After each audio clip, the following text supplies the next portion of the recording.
Quand j'ai commencé à réfléchir au film, je voulais faire un film qui relève un tout petit peu du roman d'apprentissage ou de ce qu'on appelle le coming of age tale, parce que je trouve que cet âge, quand on a 17, 18, 19 ans, qu'on passe le bac ou la maturité, c'est un moment qui est assez fort et assez intense parce que c'est le moment des premiers choix qui nous définissent et qui font qu'on va devenir ce qu'on est. Je trouve que c'est le moment où on devient un peu acteur de sa vie.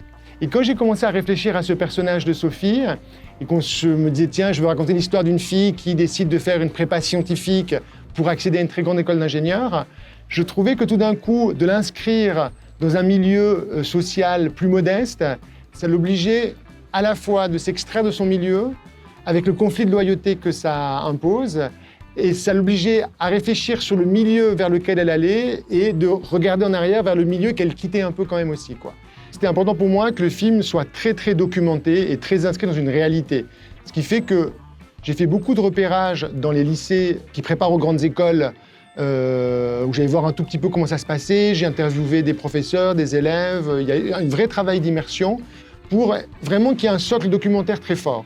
Et c'est dans ce cadre-là que je voulais amener de la fiction et de la narration et du romanesque en quelque sorte. Donc pour moi, c'était important d'inscrire le romanesque dans quelque chose de très inscrit.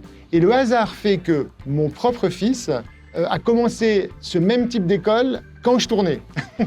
Donc par moment, j'étais beaucoup en contact avec lui. Je lui disais, mais raconte-moi, le discours du proviseur, c'était comment? Et il prenait des notes pour moi. Et donc j'avais même un tout petit peu un insider qui me disait, lui, ce qu'il ressentait durant ses premières semaines d'école. Ce qui est particulier, c'est que ces classes préparatoires, c'est des sortes de cocons comme ça, des sortes de lieux clos dans lesquels les élèves travaillent 50, 60, 70 heures par semaine. Ils sont vraiment en immersion.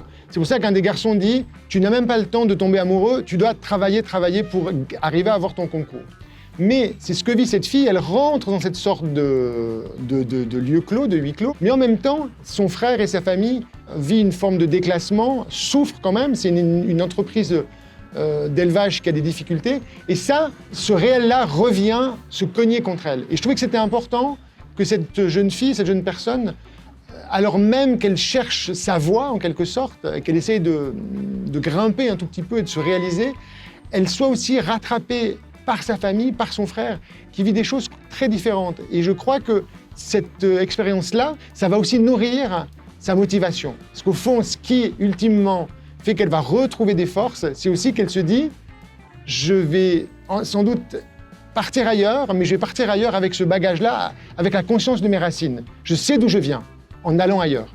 Dans ce film, il y a 2 repas de famille. Le repas de Noël avec les parents, où là, les parents se rendent compte que Sophie a changé avec cette scène où elle amène un gâteau qui, pour eux, est très cher. Ils ne comprennent pas. Parce que Sophie vient avec un gâteau qui coûte 50 francs. Et tout le monde trouve ça un peu décalé quand même. Et elle dit, mais c'est Noël. Et donc, elle est déjà un petit peu ailleurs.